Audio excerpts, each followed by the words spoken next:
Welcome to the Power of Partnership podcast. I'm Riane Eisler, President of the Center for Partnership Systems.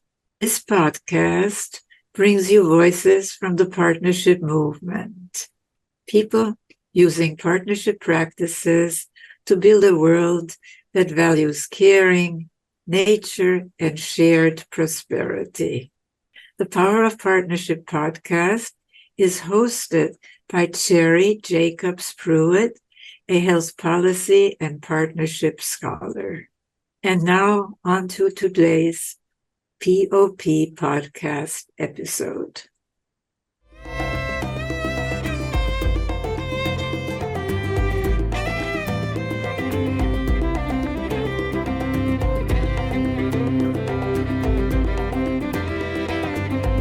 Welcome, Elisabeth.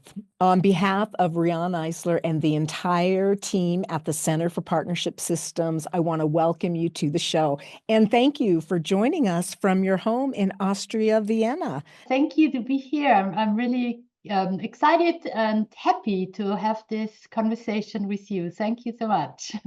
And hello, Servus aus Wien an alle. Beautiful. So let's start our conversation today by you just sharing a bit more about yourself and your connection to Riane Eisler and her work.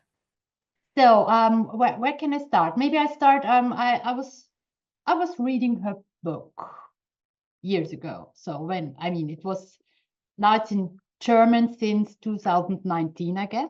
So I was reading the book. It's the translation from The Real Wealth of Nation. And I really was touched by the book because it really connects a lot with my work as a consultant, as an organizational developer.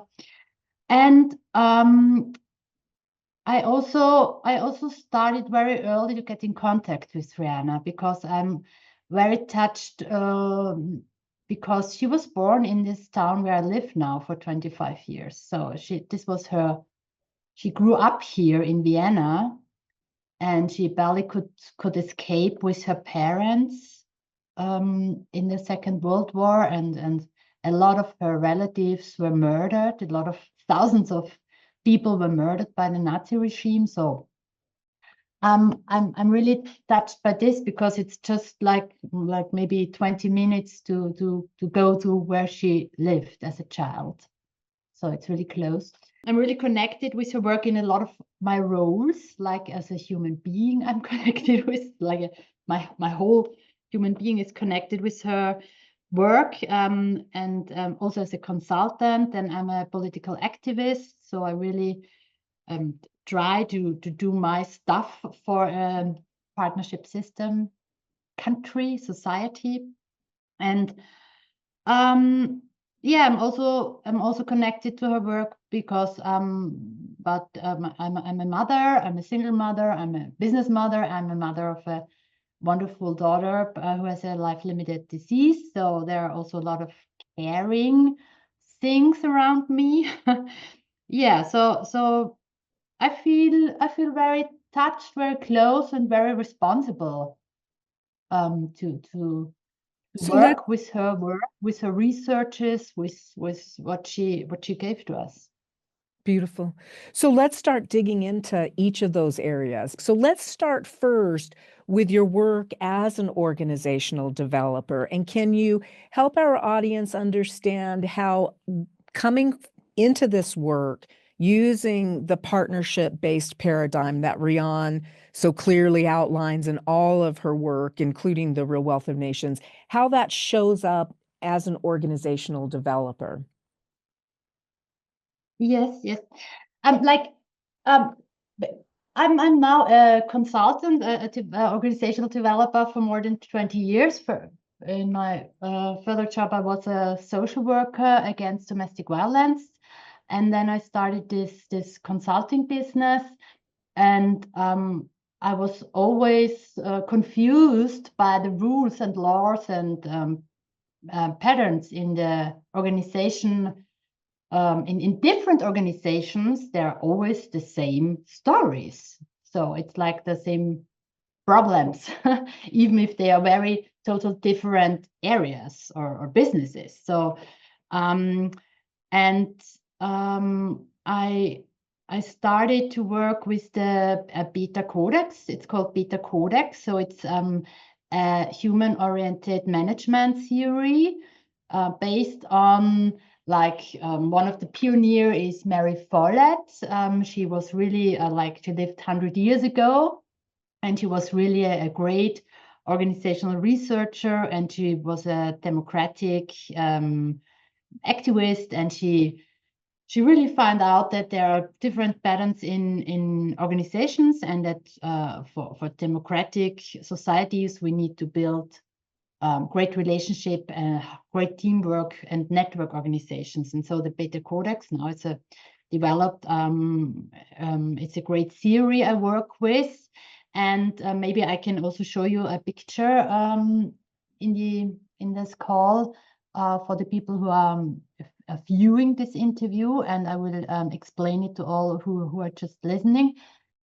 Because so as you can see now, it's it's very similar visualization. It's like the top-down pyramid. It's a very common picture of organizations. There is the top management. And then there are always people under people. So that's very common, like domination systems. Yeah, it's also a pyramid. So somebody knows what to do, and the other needs to work like this. It's centralized. So the decision makers are some leaders. It's very managed, and it's power over oriented. So there are a lot of people I'm really listen a lot what language, what words people using in their work, and it really says a lot about what rules are in the organization. And there are always people who make the last decision, the important decision. Always the leaders make. And it's very individualizing, as you can.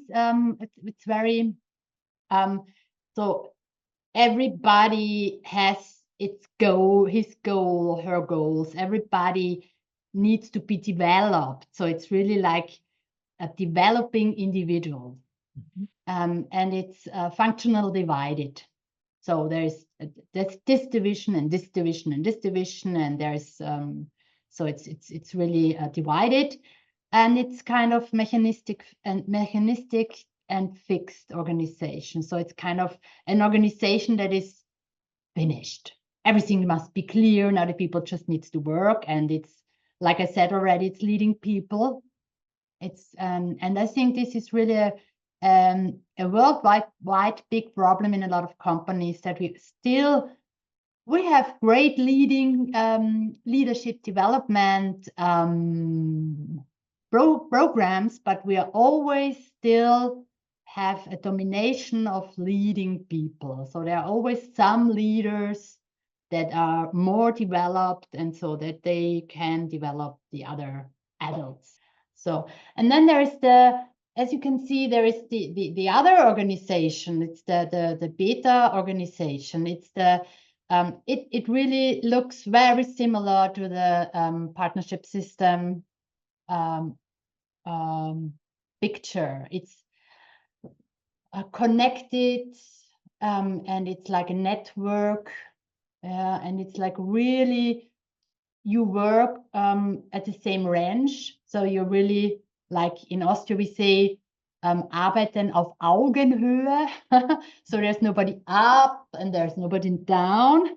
So we are all in the same area. So it's like we already decided when we are voting for democracy, we say, okay, we are all the same. There's nobody up and down. But in organization, it's really weird that it always needs to be like that. And it's decentralized. So the organization is like built from outside in. Yeah, it's not from top down, or there's also no bottom up, because it's the same pattern. It's like outside in. It's self-organized and team-based. It's team-oriented. It's like cross-functional, yeah. And it's an integrated way of building organization, and it's not managed fixed, it's more alive, like beta. It's a beta, it's still like life. We are not, I mean, till the end, we're not done. We are always developing, we are always learning. And so the organization really must be agile and built that we can learn and move and find a better way for now. So that is very similar to the partnership roots. It's equal, and it's like I said already, it's not leading people.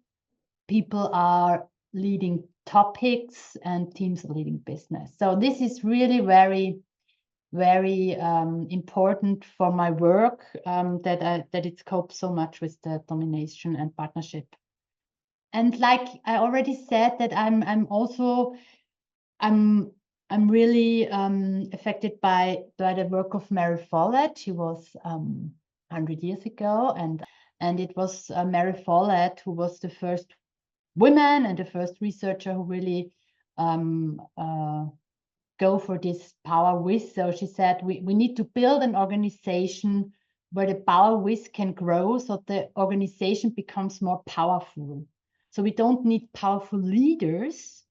We need powerful teams, because the power is something that is growing between people. It's not a function. It's not like I have the power. It's more that good collaboration teams, they really make the organization more powerful. And that's what a lot of companies want. They want to be a powerful company. And so she said, we need to jointly development power, a coactive power, where that's through effect, to get power through effective relations. So, and that's very close and very the same to the partnership system. I think we really need to build good relations in teams, and we really need to do this work to be more powerful. Yeah, and like Mary Follett also said, that it's not that everybody is responsible for one thing in the work. We are responsible for the work together. So, Elisabeth, now let's talk about your work with caring economics and how this work started. In 2023, I founded the Caring Economy Yet. It means Caring Economy Now for all. When I founded this Caring Economy project, I was as a consult and as a publisher, and sometimes I'm translating some of Riane Eisler's papers or Mary Follett papers into German, because I want to bring them into the German area. And I was reading I was in my work. I always have to analyze management theories, and then when you start with this, you need to go outside of company thinking. You need to leave this company work. You need to think bigger and feel bigger. And so you really need to think about like capitalism and about how we organize our society and education and the childcare thing. So so I was really a consultant with, like, it was not two different souls in me. It was one big soul, but it's two different roles. So I said, okay, I need really to make both roles stronger. And there is a consultant role where I'm working a lot with companies, leaders, teams. And there is also this caring economy role I started to build in 2023 and to start my project. And in this role, I'm focusing of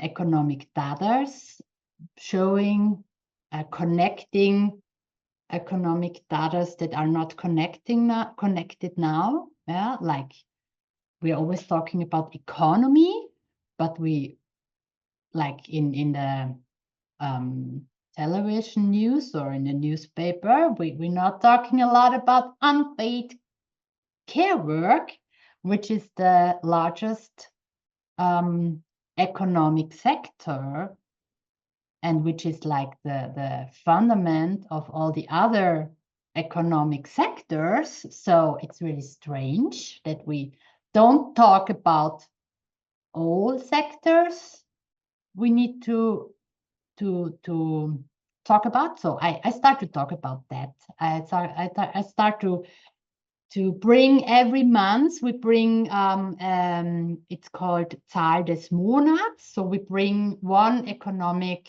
fact, one economic number that is really important to talk about. Like in Austria, the pension gap is still 40%.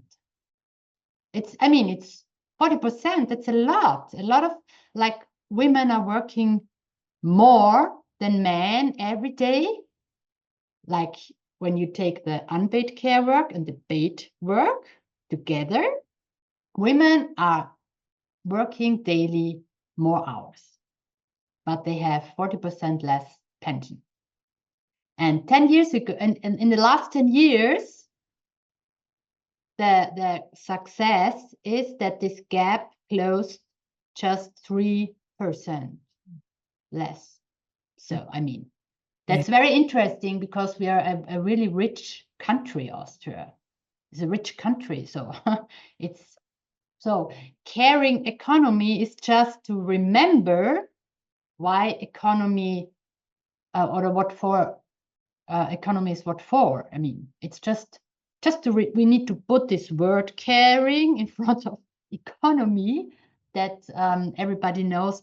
Yeah, that's why we need economy. Yeah. To care about each other and to take care of the planet. That's economy. You are listening to the Power of Partnership podcast.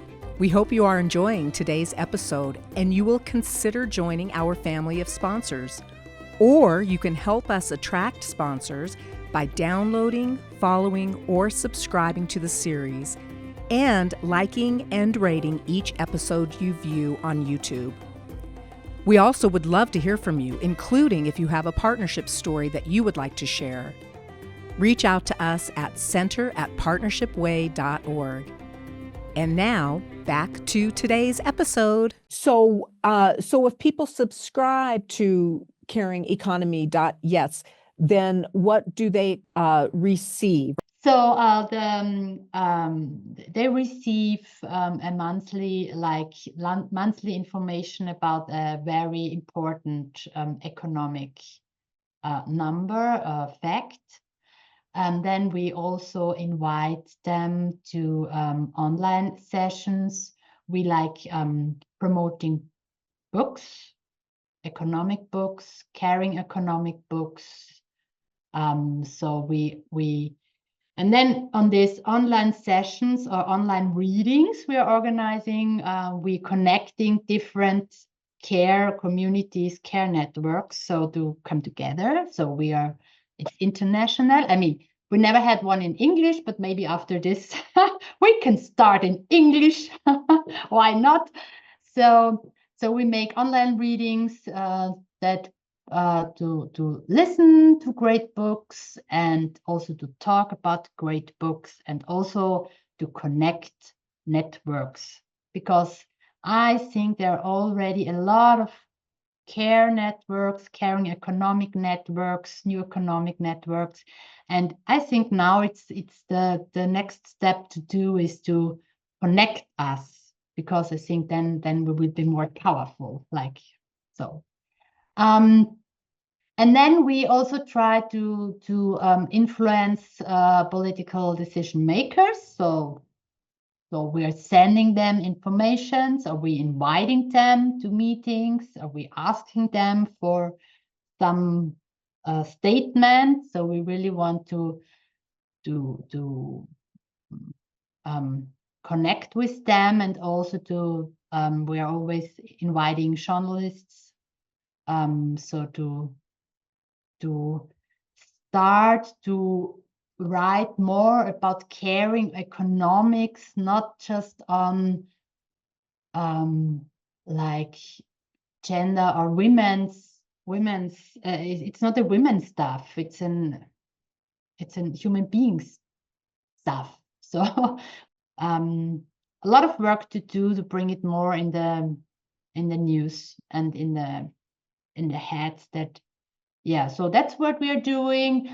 Yeah, and then we are having like workshops. We're organizing workshops together with other networks. Like in May, there will be an workshop to connect with Caring Masculinities Network, to talk about that, like to show, because it's really needed.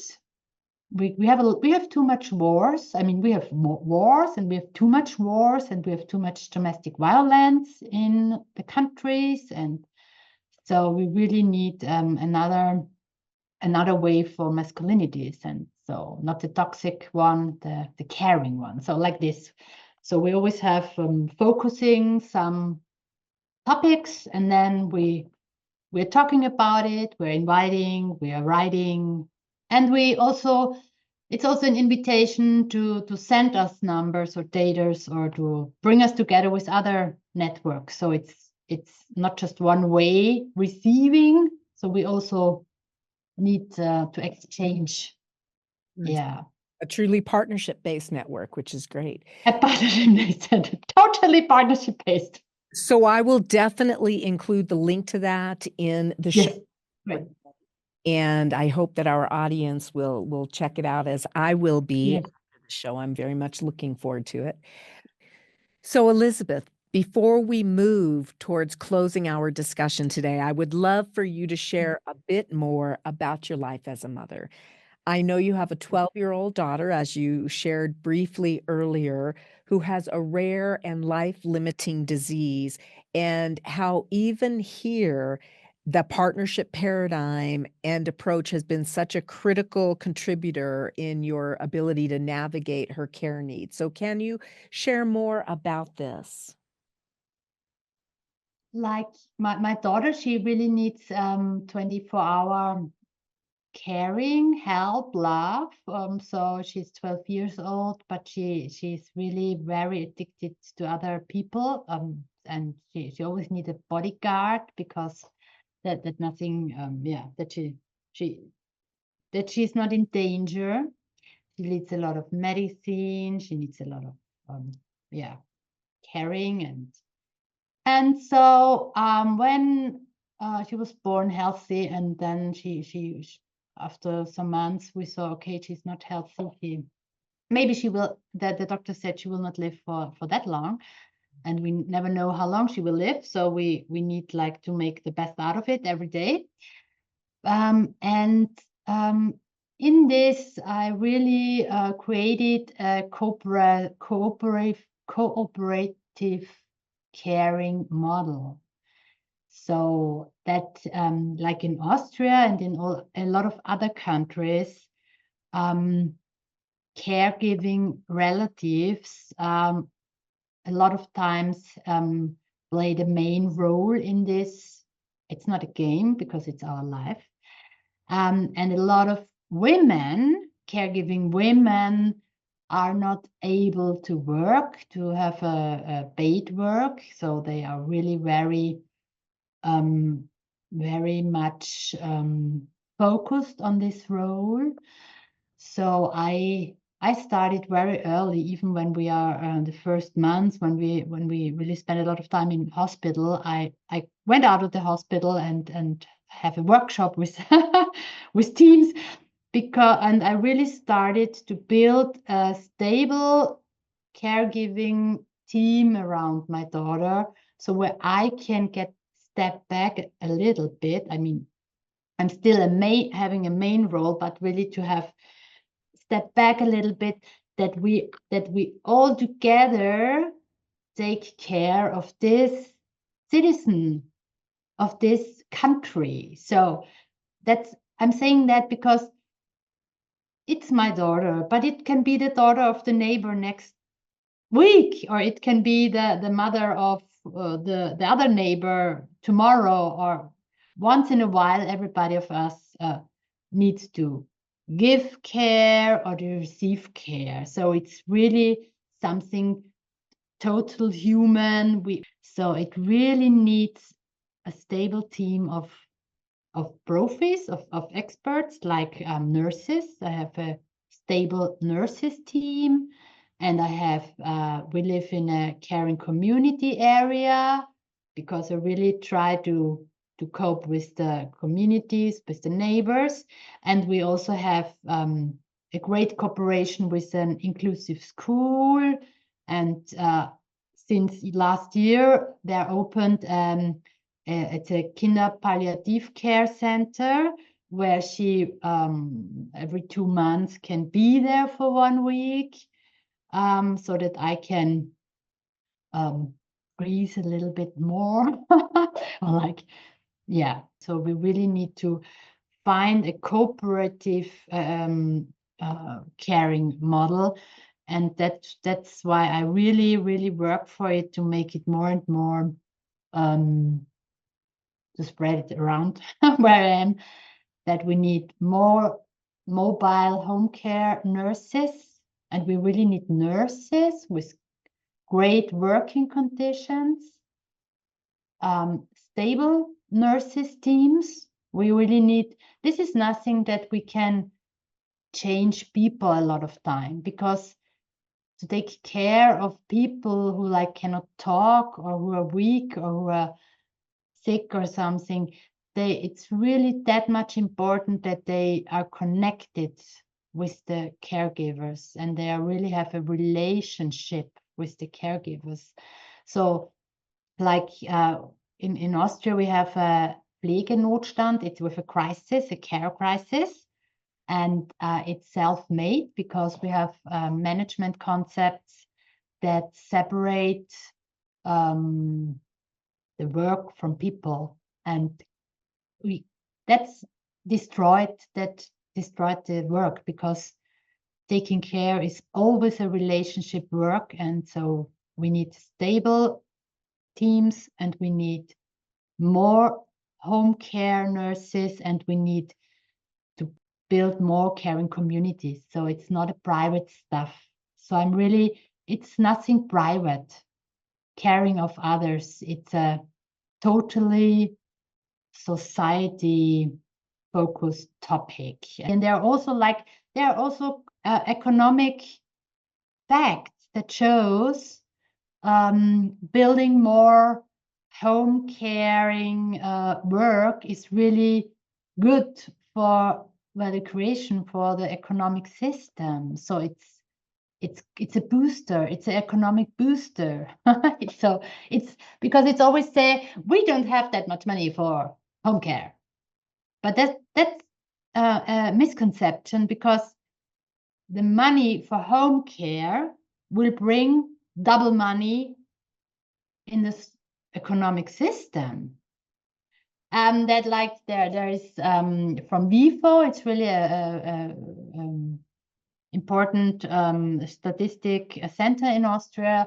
They made an analysis from 2017 that like investment 3.4 billion euro investment in mobile care and like care, formal care, brought 5.9 billion money in the economic system.